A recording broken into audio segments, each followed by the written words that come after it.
আমাদের মেমোরেন্ডাম হচ্ছে যে কৃষি ইলেকশন কী কারণে পিছিয়ে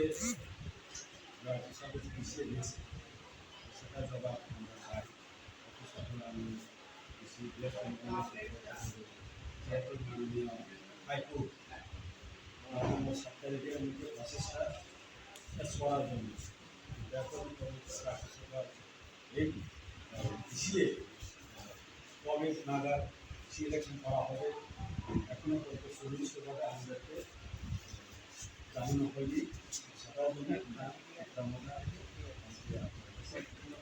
তো গভর্নমেন্ট